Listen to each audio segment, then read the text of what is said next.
later on. Okay. All right. Here we go. Okay. We are having a look tonight at the first 25% of the school year. It has been a really excellent start by all of our year 10 students. And we'll talk about some of the highlights so far. But just it's important to note that your microphones and cameras are switched off. The recording will be available later on to view.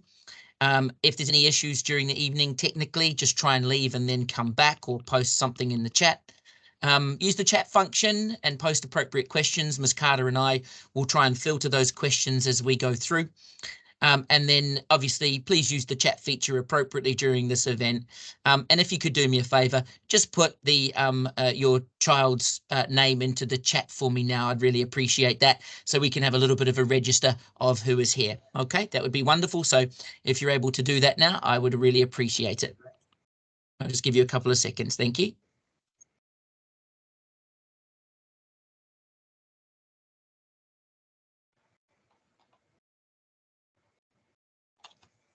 Perfect. And Miss Carter will kind of keep a track of people that have turned up this evening as well. It's good for us to know who's come. So excellent. Miss Carter, is your microphone working?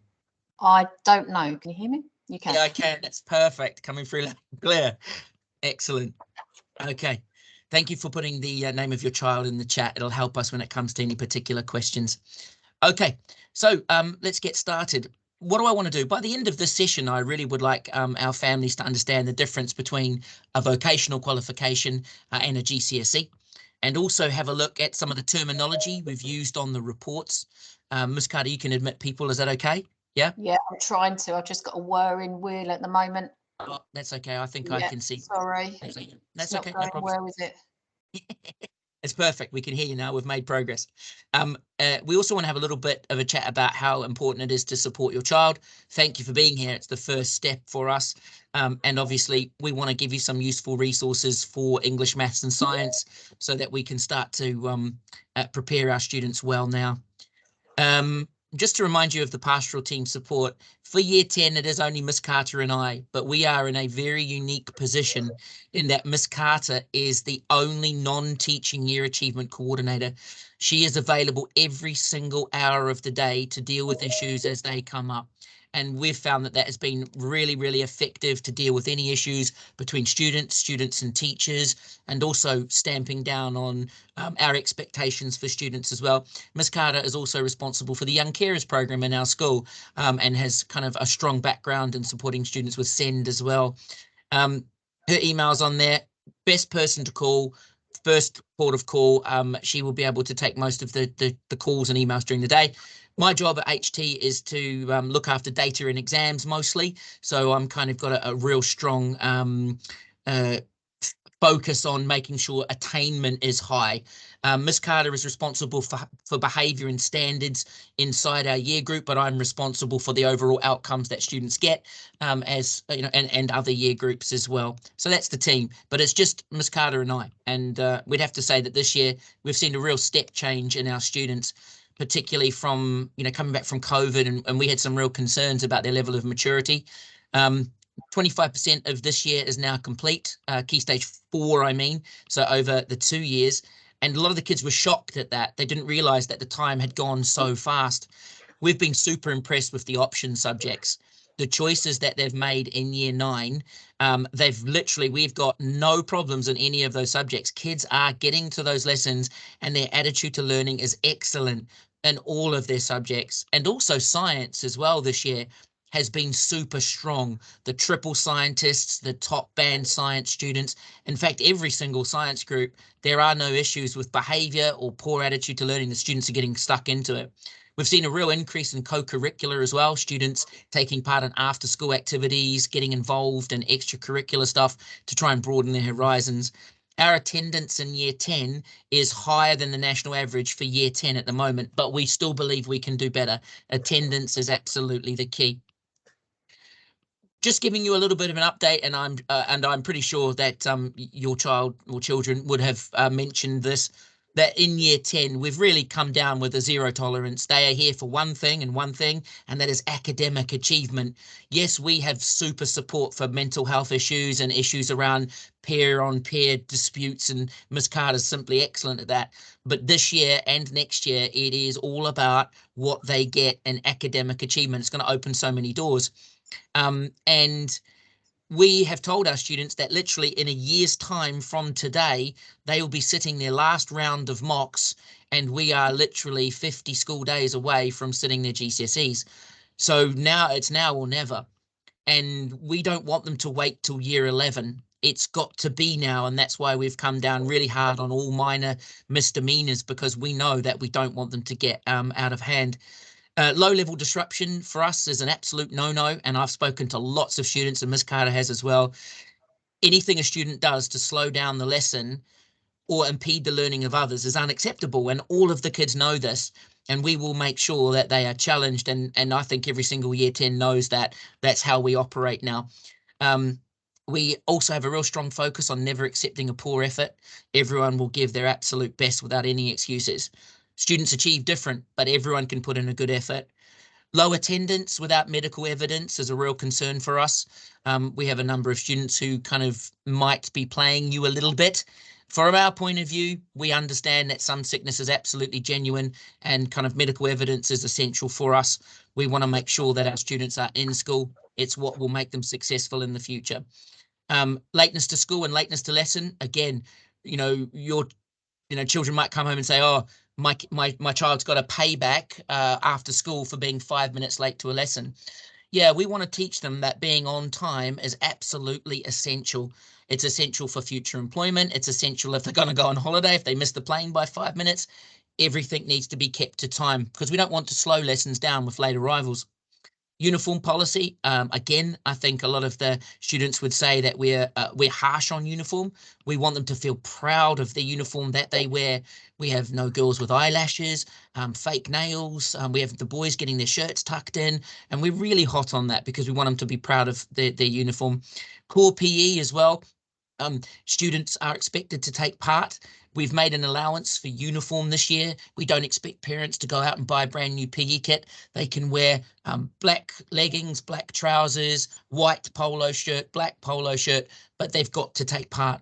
And if they don't take part, then we'll be taking some of their time from them after the lesson or at lunchtime or after school.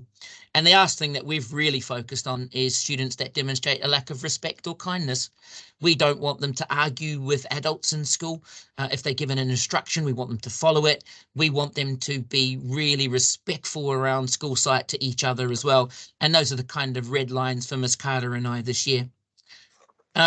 A lot of students ask me about GCSE and whether earnings are linked to their grades, and it was really interesting to show the students about how a student who is able to achieve just one grade better in each of their GCSE subjects, the 9 that they take, will earn on average £207,000 more over their lifetime.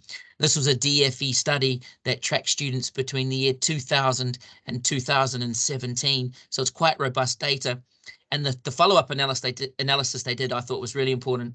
If a student just improves their English and maths by 1 grade, so they go from a 2 to a 3 or a 3 to a 4, each increment for maths was worth 14.5 grand extra additional income over their lifetime, and English roughly equated to 7,300. So grades equal better possibilities in the future in terms of earnings as well.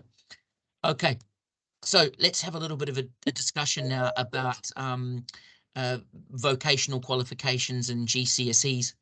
The first thing I would say is that vocational subjects and GCSE subjects are valued equally. They are worth the same. They're assessed in different ways, and that's really the only difference. The content is rigorous, the coursework is rigorous, and we know that it doesn't make any difference to their university chances if they do BTEC business or personal finance or a GCSE in science. They are worth the same in terms of the universities that they apply to. And we know this because the first student we got into Oxford and Cambridge in 2016 had done vocational subjects at GCSE. They're looking for a much more rounded person, and it's not really essential in terms of vocational subjects, and that they won't take away their future life chances. I like them because they're super valued by employers as well. They teach real practical skills. They use a different grading system, and lots of the parents have called us and said, we're not really sure what the grades look like. And that's why we're obviously doing the session this evening.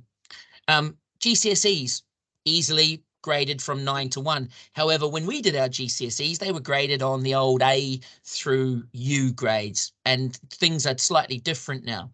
But the key thing is, for all students, we would love them to achieve as a minimum a grade 4 in their subjects, particularly English and maths. It's what the government considered to be a standard pass, a grade 4 in English and maths. A standard pass means that they no longer have to take English or maths when they go into the sixth form or go to college. A grade 5 is considered to be a strong pass. Those students that are looking to take more academic routes at the end of year 11 or go into sixth form should be looking for the 5 and above in English and maths. The gold standard, the standard pass of a grade 4 is still good, because that is the minimum that they are required to get to the next stage. So if you have a look at the kind of what my students need for the future, this was new to lots of students. Essentially, if they want to take vocational programs at A level inside a sixth form, or go to college and do a vocational program, they need grade 4 in English and maths. However, if they want to study A levels in biology and chemistry and maths and physics, psychology, and some of the very difficult A levels, they're really going to need grade 7s in order to be successful at A level. So lots of our students who want to do A levels and do really challenging careers in the future, they should be looking for grade 7s and above. If you're going to college and you are looking to do construction or courses that are more vocational, you can still access those even if you don't get a grade 4 in English or maths. However, the college will make you redo your English and maths to the point where you'll have to keep taking it until you turn 18. If you get an apprenticeship at the end of year 11, of which there are plenty of apprenticeships out there, you still go to college. However, if you've failed your English and maths at GCSE, grades 1 through 3, then you're going to need to retake them until the age of 25, because you can't fully pass your apprenticeship until you've reached the standard required for English and maths. So we've put in a lot of effort into our students so far to make sure they're getting this bit right. Okay. A student who goes to college with a grade 4 in English and maths, they're able to access a higher level of college course than if they'd accessed only at grade 1 through 3 from GCSE. So we want our kids to aim real high in terms of those outcomes. Having a look at the reports, there's an example on the screen which I hope you can see. This is just a mock report for a student. You can see there on the reports we have the subject on the left, the name of the teacher, and then the target grade. Lots of parents have asked me, how do you get the target grade? Well, the target grade is actually given to us by the government based on how well students had done at Key Stage 2. The Key Stage 2 primary school SATs that this year group sat, they were the last year group before COVID to sit that, have been given a target based on their expected progress from primary school all the way through to year 11. And that is how schools are judged. So this student here, this fake student, was given a target grade of 6. So at primary school, they would achieve slightly above the Key Stage 2 standard in English and maths in order to have this prediction. It is our job as a school to achieve that target or exceed it. So that's where the targets come from. So if you look at your child's progress update and their target is a 3 or a 4, then they didn't quite reach the standard required at primary school. And now it's our job and job working with parents to close that gap, because the standard we want is 4 and above in English and maths and all of their subjects, and 5 if they can get there. 5 is a real challenge, and it requires some real serious commitment. On the reports, you'll see there we have something called the current working level. Parents have asked me, what does that mean? Well, it means that at the moment, based on the assessments that the students have done in the lesson and all of the available evidence we have in books or coursework that they might have done, the student is currently demonstrating at Christmas, after 25% of Key Stage 4, that they're working at a current level 3. Parents have been calling and saying, oh no, that's terrible. Well, actually, learning is linear, And we would expect the student to make a full level improvement from the end of year 10 into year 11. So the current working level at the end of this year is the key one, because if it's a 5, we'd expect them to get to a grade 6 by the end of that. All right. And that's kind of what we mean by the current working level. It's where they're at now, but it doesn't mean that's where they're going to finish. The most likely outcome for the student is a grade 4.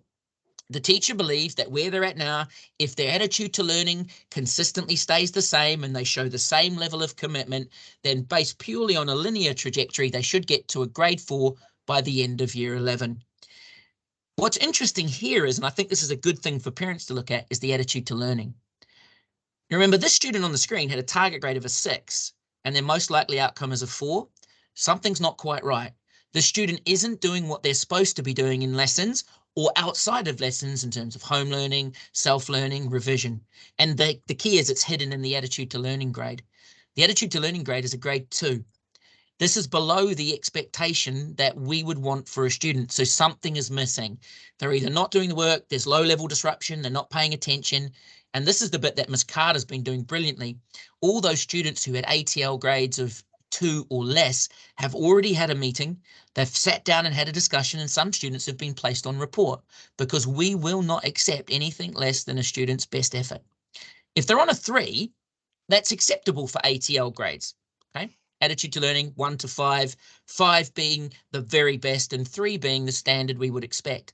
But I want my students, and Miss Carter does too in year 10, to have an ATL of a grade 4. They're listening, they're attentive, they ask and answer questions, they've used their book work well, they come back and do extra work outside of lessons, and they show a real dedication. That's what a grade 4 and 5 looks like. It's really challenging to get, but for me, it's the one that we want all of our students to have, certainly by the end of this year, grade 4s. Okay. If we have a look now at the grading, different types of grades between a GCSE and a vocational qualification. On the right-hand side, you can see the grades there, 1 through 9. 9 being the absolute creme de la creme. In the United Kingdom, less than 2% of all grades are a grade 9. And in last year's year 11 at our school, we had 5 grade 9s out of 140 students. They're very hard to get, because that's what this system was designed for, to kind of spread the students apart, to differentiate who knew what they were doing and who didn't. So grades 1 through 9. The grade on the board that isn't there is a grade U, and a grade U is where a student doesn't meet the standard. They haven't necessarily met the grade 1 criteria. We want students to be aiming for that magic 4 grade and above in all of their subjects. If they do a vocational subject like engineering or finance, child development, those kinds of subjects all use a VTQ grade. And I'll show you an example on a report in a second, but I've done some equivalences here. So on a report, if you see a P2, it's a pass level 2, which means that's the same as a grade 4. Vocationals have to use a different grading structure. So pass level 2 is the standard we would expect from all of our students studying a vocational subject. And you can see there's a merit level 2, a distinction level 2, and a distinction star level 2. It's the very top end of the new vocational qualifications. Please remember that these are rigorous qualifications requiring an exam with 50% of the entire grade. It is tough and challenging. However, I like it because it allows a student to do good bits of coursework, support their learning, and then they do an exam right at the very end.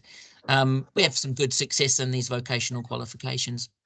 If you see P1, M1, or D1, those are the grades that are lower than a grade 4, and they're grades 1, 2, and 3. Okay, we want grades past level 2 or higher. So if I show you a quick example here, you can see this student is doing geography, which is a GCSE subject. Their target grade is a 6 based on their primary school data. Their current working level was a 4, and their most likely outcome is a 4. That too would ring alarm bells for me as a parent, because the teacher's saying here that maybe the student isn't quite going to make the necessary jump next year for some reason. And we would want to explore that, particularly on Parents' Evening coming up in June. I'll give you the date in just a second. Attitude to learning, again, grade 3. The student is doing what they should, but nothing more than that.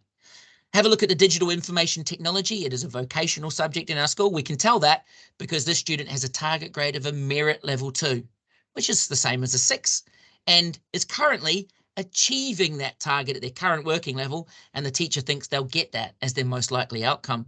Their attitude to learning is great, spot on, grade 5 for attitude to learning. My question would be, why is a student not able to get a distinction if they're doing everything you ask? And we'd want to unpick that at parents' evening as well. And I know Ms. Carter and I have been talking to students as well. How can we maximise those outcomes? Okay, so we are now going to have a look at how students are assessed at Haileybury Turnford. Lots of parents have called and said, oh, you know, other schools are doing mock exams. Well, actually, that's a bit flawed because we haven't taught them enough content to do a mock exam yet. That would be counterproductive. They would perform poorly and it wouldn't give them the necessary boost in confidence. Instead, what we do is lots of regular formative assessments. So, for example, tomorrow, the math students are going to set a formative assessment covering everything they've done from September through to last week. Now, what does that mean? Well, these topic tests are really essential. We have high stakes and low stakes, high stakes being that it's under time conditions with dividers between them, or low stakes where it's not used to time and they can use their books if they get stuck. The maths test tomorrow is high stakes. It's 1 hour, an assessment that they're doing to prove what they can have learned over time. Now, what do we do with that data? Well, what we do is we do give the students an actual grade because we can equate what their current knowledge is to the specifications and give them a grade that we believe that they will achieve. We use it to identify misconceptions and gaps in their knowledge. I've just finished marking some year 10 stuff and I can go back and go, oh man, I didn't cover that properly. Clearly there was a misconception. I didn't teach it properly. And now I can go back and redo that. And that's why we do lots of regular formative assessments, because it helps us to understand what the students didn't get. We use this data to also inform the progress update you got in December, because every student in every subject did some form of formative assessment. Now, that doesn't mean we don't do mocks, because we are currently building towards a high stakes mock exam in May, June this year. As soon as the year 11s finish their exams, the year 10s jump into the hall and all subjects will be assessed at what they've learned after 50% of the course has been covered. These are really important and they'll put an important marker in the sand for us as we break for the summer. We come back in year 11 and we teach up until December, when the students will have another round of mocks. Those mocks will be in all subjects again. Staff will mark them and then they'll come back and reshape their curriculum to plug the holes again. And then we'll be in March 2024 and the final mocks will begin. A bit like an athlete trying to build up towards a marathon. That is the one where we want to see our very best performance before we do May 2024 and we slip into our actual final exams. Time is moving quickly and our students aren't really fully aware of this, and we've been trying to stress the importance of it through good behaviour and also through higher expectations. What can you do to support your child at home? Well, a quiet place is essential for revision and doing past papers. However, they're more than welcome to stay in school. I'm here until late most evenings, as Miss Carter is. There are places where we can supervise them. If they would like to do work in school because home might be a bit noisy, that's absolutely fine. We will do that for them if they need that place or support with computer work and having computers available for homework and stuff like that. A contentious one, I think removing mobile phones in the evening is a really good bit of advice. I used to give it in the sixth form. It is the #1 way of avoiding distractions, because they're just so used to it buzzing, and then they use their phone instead of maintaining a level of concentration like they have to in their exams in the summer. The exams range from 1 hour and 15 minutes to 2 hours and 30 minutes. So the exams that they will sit are long and they need to maintain that level of concentration. So taking away their PlayStation controller in the evening might sound like I'm picking on boys, doesn't it? However, there is a moment where mobile phones and PlayStations, they should be removed for certain periods because the boys have been telling me that they have been spending on average 4 to 5 hours in the evening playing computer games but doing no revision. That's a complete imbalance, and we have to wrestle that back from them now, no matter what kickback we get. Some parents have told me that they've turned off the internet for a period of time as well. It impacts them, but again, it's a good suggestion as well. If you don't have IT equipment at home, just get in touch with Miss Carter.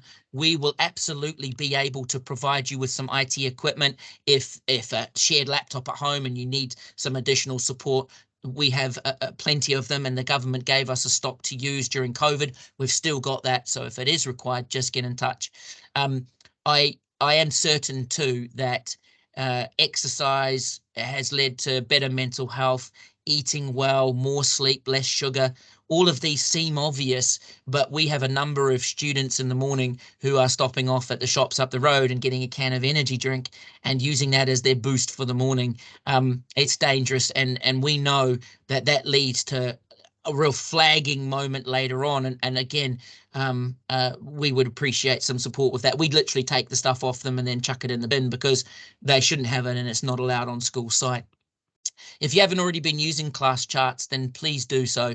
It is the #1 way to monitor the students' homework and what they're doing, and also their behaviour, conduct cards, what have they been getting in trouble for. If you're not sure, please let us know, because obviously you'll receive a different version to the one that we've got as adults. And if you've got queries, just get in touch with us. I think the best bit of advice as a parent is this: ask your child to show you what they have done, and then in terms of revision or work at home, and then verbalize it back to you. What did they learn? And that bit is essential, because if they can verbalize what they have learned in an accurate way, that is where our most successful students will be at GCSE. So talking to them about their learning, I do realize that for an adult, you look at anything, I didn't do quadratic equations since I was in secondary school, and you're thinking, how can I do a quadratic equation? Well, there are plenty of resources for students to use. You don't have to teach them quadratic equations because that's our job. However, you can get the student to explain to you how they did it, and that is a good way of helping them learn. Attendance, we know it's super important, and Miss Carter is leading on attendance, and that's why we have excellent attendance in our Year 10 group. Miss Carter, do you want to take over? Yeah, I can do. I just want to apologise if anybody has put anything in the chat, because I can't actually see it, Mr Walsh, so I don't know whether anybody has. I've still got a whirring wheel.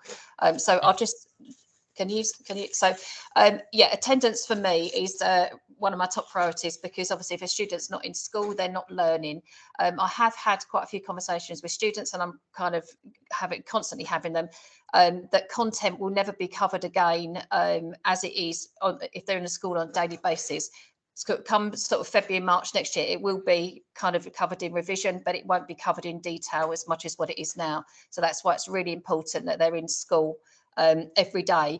There's research based on extensive pupil absence figures, coupled with both GCSE results, suggest a strong link between attendance and pupil achievement. It shows that even short breaks from school can dramatically reduce the child's chances of success. There are a total of 175 non-school days a year, which obviously gives families the opportunity to go on holidays or for routine dental appointments. So we would kind of obviously ask you, if you can do that, it would really help us and your child. I mean, obviously you can see on the screen attendance, it really does impact achievement. 95% plus attendance means your child's chances of getting 5+ in English and maths and 3 other GCSEs is 70%, and you can see by the figures it dramatically reduces. I kind of do phone parents on a regular basis and have those discussions. If your child's attendance does drop below 93%, unfortunately you will get a letter from our attendance officer, Mrs Wimborne, and it will state that obviously no absences can be authorised without further medical evidence. Obviously we do use discretion, and we know when students have been kind of ill. We've had a lot of COVID around, and that's all taken into account. We try to be as reasonable as we can, but if we can try and get, if I can try and get students in as much as I can every day, for me, that's the best thing we can do. Mr Walsh, I've got loads of windows opening up on my computer now, so, which is odd. Can you see them? Sorry, I've had to come to another room, and it's all not going very well. Sorry. I think I've probably about done anyway on attendance. Sorry. No, that's good. That's perfect. And I think we'd back up Ms. Carter with that. And you know, sometimes conversations can be a bit awkward, but if you are struggling with attendance for your child or there are particular issues, then please get in touch. It could be a mental health concern. Ms. Carter's simply excellent at supporting that and arranging for counselling sessions and things like that, so that we can get to the bottom of how a student is feeling. We want them to feel safe and secure in school, and we also want them to be happy, because we know that's essential too. Okay, useful resources. I've only got maths, English and science on the board, but there are useful revision guides for all subjects. The one thing that we have here is Hegarty Maths. I think it is simply brilliant. It is an online learning platform that we've purchased as a school that allows a student to log in. They don't even need to remember their password. They just need to remember their name and their date of birth. Once they use that, they log in. The computer will then either have set them work to do based on what the teacher has recommended, or the student can explore different subjects that they're not particularly strong at. They can watch a video, take a small assessment, re-watch the video, and then do the reassessment again. And there is hours and hours of self-directed learning there. From a parent point of view, if you want to, you can just start at the top and the student can just work through the level 1 stuff, then the level 2 stuff, then the level 3, and they can literally get up to whatever level they feel comfortable at.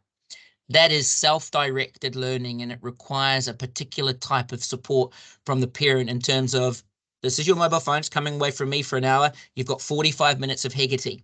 The good news is, if you come to tell me that the student has done the work, I can actually log in and check that the 45 minutes has been done, and also that the work has been completed and that they've taken the assessments and how well they did.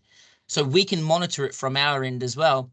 Some students get caught in little loop lies and they say, oh no, I've done it. And then Miss Carter will log on and say, you haven't logged on since September. And we can make sure that that bit's really robustly followed up. There are other websites too, which students can use, and they've been posted on class charts, Math Genie and Corbett Maths. Again, Math Genie is brilliant because it sets out the different levels of grades, and then it gives different questions that could be assessed under each of those. The students are aware of these resources. The maths departments have posted them online, and you know, my suggestion would be that they are doing 45 minutes every night of English or maths or science using these resources, not directed by staff, but directed by their own understanding of what they might not be good at.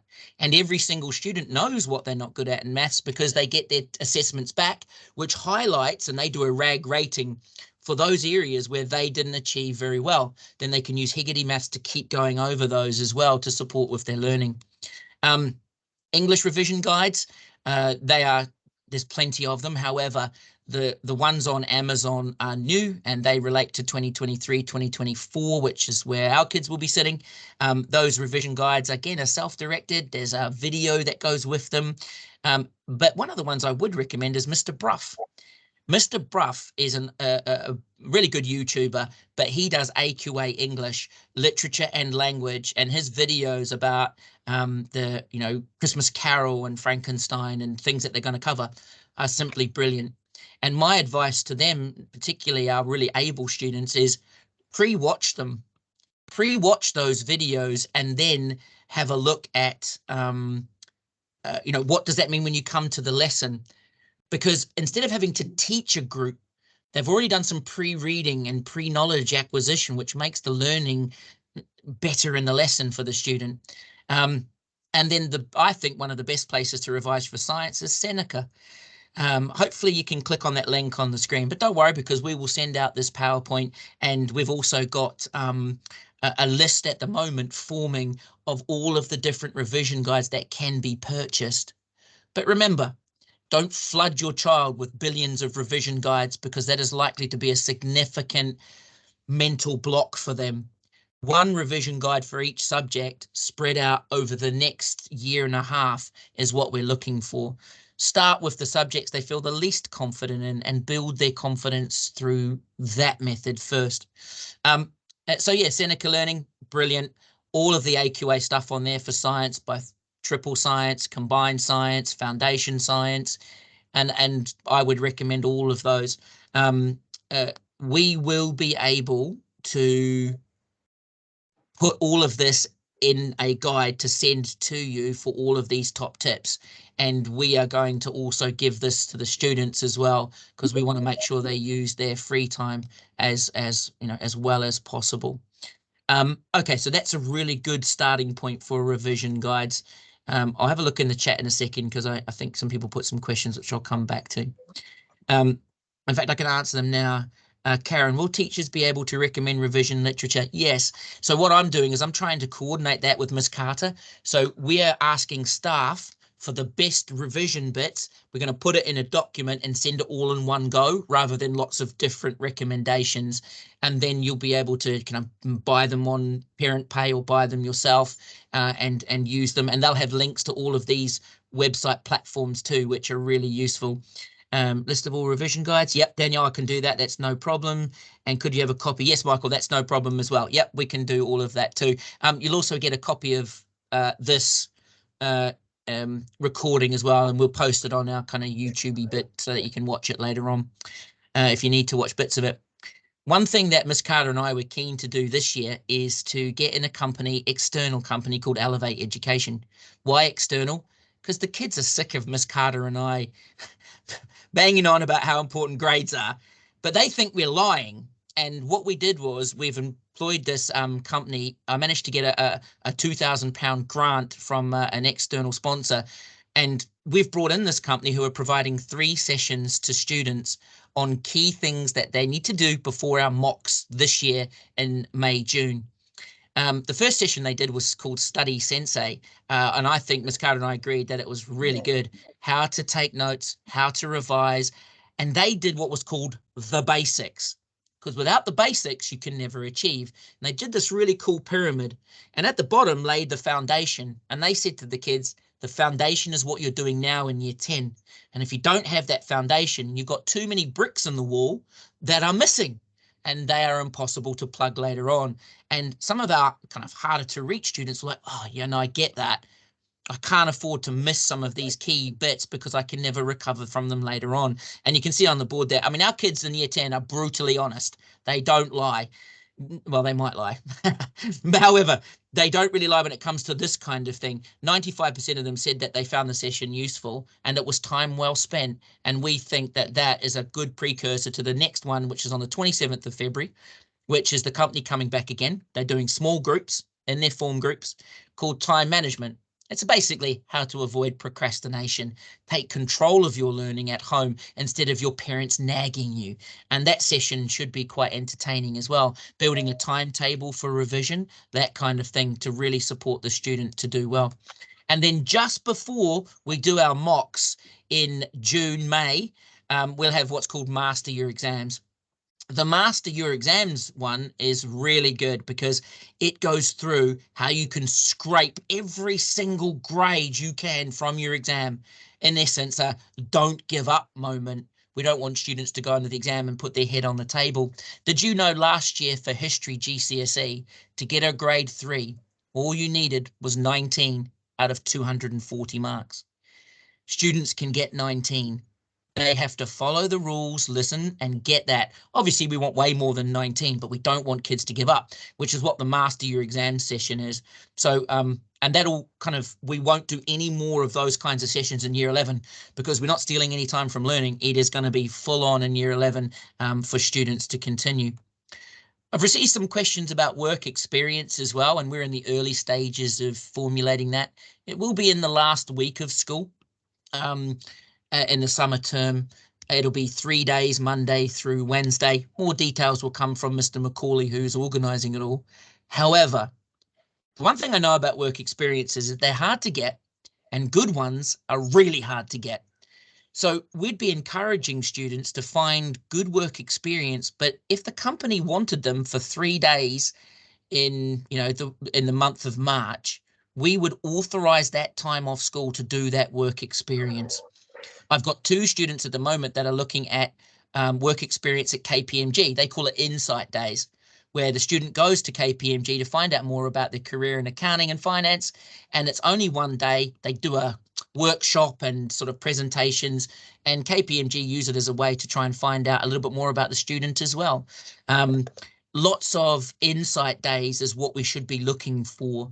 So I agree that they are definitely difficult to find, but when you find them, you need to jump on board with what they can offer. So insight days for 16-year-olds is actually the kind of thing we're looking for. I've got some external companies that have already come to me, particularly construction and stuff like that. They do have a problem with students under the age of 18, but they can have what's called observers. So people that don't get involved in the heavy lifting, that kind of stuff. So we're trying to work our way through that because we want it to be meaningful. However, if there was a work experience that you found, we would be keen for that to take place, and we would authorise that as time off as well. Some questions that we received from parents about setting. Haileybury Turnford doesn't set in terms of ability, except for in maths, where students are set based on their ability. What do I mean by that? Based on their current assessments that they have done. So tomorrow, obviously, they do an assessment. Mr. Duncan, who many of you will know, will be robustly going through those assessments and deciding whether students should go from set 1 and 2 down to set 3, or set 3 up to set 1 and 2, or from set 3 down to 4 and vice versa. Loads of changes to be made there. But he won't do it until he's spoken to Miss Carter or I, and we have a really formulated plan. Why do we have sets in maths? Because students can sit either higher paper or foundation paper. A higher paper in maths is grades 4 through 9. They get taught all of the very difficult content in order to prepare them for future maths courses, particularly at A level, physics and stuff like that. Set 3 has the chance to do both higher or foundation, but that decision won't be made until the end of year 11 once all the assessments have been done. More to follow on that, but essentially sets 1, 2 and 3 will all have the opportunity to sit higher. However, a student could slip back to set 4 or 5 where they will sit foundation, which enables a student to get grades 1 through 5 only. And that means they get taught different content. Like I say, the next assessment is tomorrow. Mr. Duncan will have that marked probably over half term. He's very good at that kind of thing. And they'll start looking at possible set moves as well. Do we set in science? Yes, we do. But we have a group of who I can only describe as simply outstanding students doing triple science. They're 27 students. Those lessons move rapidly. They have 14 hours of science across a fortnight. And whilst it must be very difficult for those students to do 14 hours, they have done chemistry, biology, and physics, 3 separate grades, and they are working brilliantly. Combined science, we have one group that study the higher paper. Again, that's grades 4 through 9. And then we have everyone else doing foundation science, grades 1 through 5. Can a student move between foundation and higher for science? Absolutely. Mr. Williams, again, like Mr. Duncan, will look very close at the assessments that they set to decide what tier would be good for them. Right, I said I only want to take 45 minutes, and look at that. Miss Carter and I have gone bang on 45 minutes. That's perfect. There'll be lots of questions, right? And if you do, please just come to us. We will do our very best to support, but we won't relent on our standards. If there is an issue and the child has failed to be ready, respectful, and safe at school, we will not be having that in our school.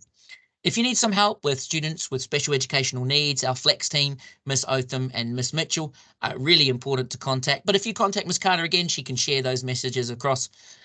If you haven't got class charts and it's not up and running on your mobile phone as an app, get it. It's a useful tool, and you can monitor paybacks and homework and behaviour and achievement throughout the day, live in real time. Likewise too, if we understand that the kind of cost of living crisis has struck lots of different families in different ways. If you need some support with free school meals, or you want to make a new application, now is the time. Miss Carter and I can walk you through that. It's a really easy process. Don't be afraid to do that bit, because we want to support you and we want to support your child. Oh, I'm a minute over. I apologise, everybody. If there are questions, you can populate them in the chat now. Otherwise, you can leave. I don't mean that negatively. You can stay for as long as you want, but we don't expect you to stay any longer than that. We look forward to seeing you on the parents' evening and really exploring The next stage, academic achievement. That's what it's about. That's what we're here for. And then high challenge. If they get it wrong, we're going to tell them they've got it wrong. And then high support. We'll be there to back them up when they fall over. Okay. When will parents' evening be? Let me just get that exact date because I've got that, Danielle. We obviously, with the strike days, we've had to move around a couple of events. So let me just double check.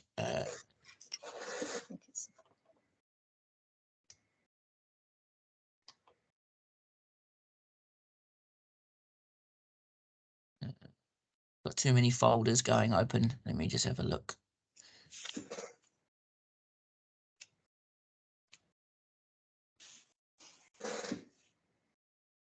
Okay, here we go. Got the right file. Okay, the Year 10 Parents' Evening is scheduled for the 14th of June, exactly after they've finished their mock exams. And we will have marked them and they'll be ready to feedback, and you'll have the most accurate, up-to-date kind of view of how well they're achieving. It's important to note too that whatever grade they get at the end of Year 10, it's likely to only improve by 1.5 grades after that. Oh, Danielle, they'll have another Parents' Evening in October when we come back. So another one, and then they have another one in March just before Easter next year. So there's 2 in Year 11 and then kind of like 3 in quick succession. So end of Year 10, then like literally October, November, and then in March. So we get them kind of close together. But if you need to get in touch with staff now, do so. Yeah, do so. We're very, very keen to have them. Stop the recording. Perfect.